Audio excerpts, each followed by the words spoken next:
So anyhow, my verse for the day is number 17:8. I haven't done a video in well over a year. Been doing other things, but the discouragement of the pandemic and my emotions have been all over the place, from beginning to ignore it, to taking it seriously, to being anxious, and then being anxious that I wasn't anxious enough. Or so I'm just trying to be at peace. And so I took a long walk today and listened to hymns, which was amazing. I would encourage you to do that. But I want to shift my focus now. Number 17:8 talks about Aaron's rod, and I love that God is a God of miracles, because sometimes people don't believe, and he has to do something amazing like make a stick blossom.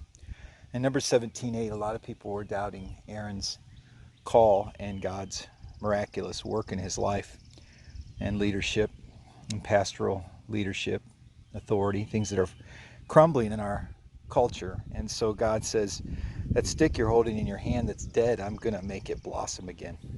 Seems impossible, but I'm going to turn the camera around here now if I can.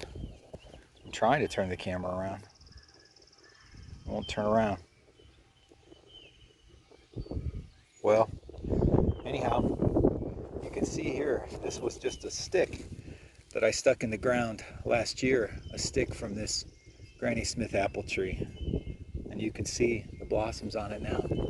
It's amazing to see the blossoms on this tree just coming out. Now the tree is still in touch with the root system here, but I tell you that last fall when I trimmed these trees, I'm going to walk down this hedgerow. Don't use that word very often. They were just bare.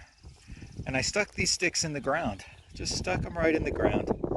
And you can see at top here that they're budding. They're budding. The leaves are coming out.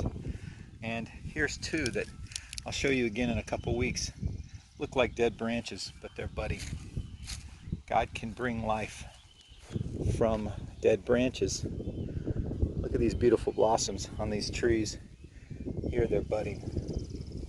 Walking up to the last tree, which is my favorite. It's so pretty. And yeah, kneeling here, you see these blossoms coming out. And then as I turn this corner here, this one's not budding yet. Maybe just a little one down here, but it will, I promise you. And then I look over here at this house for blue jays, or I'm sorry, bluebirds. I went and bought this house, and as of yesterday it was empty, but today we saw some bluebirds in the house. So it's funny, I told the Lord I was a little discouraged and just needed him to encourage me, and I said, Lord, I just would love you to just show me a sign, and that these bluebirds would come into this house. Now I know that spring comes every year, and I know that blossoms bloom and branches bud and birds inhabit bluebird houses. But still, I'm encouraged, because the most beautiful, big, brightest bluebird I ever saw today showed up on my porch. And then we looked over, and a little drabber, grayer bluebird, which was the female, was going in and out. He stuck his head in, and I know they're building a nest. And that was an encouragement for me from my God. As are these peach trees behind me. They're an encouragement for me from my God, that he is a God of cycles, and he will never leave us or forsake us. And the cold winter comes, but the cold winter always goes.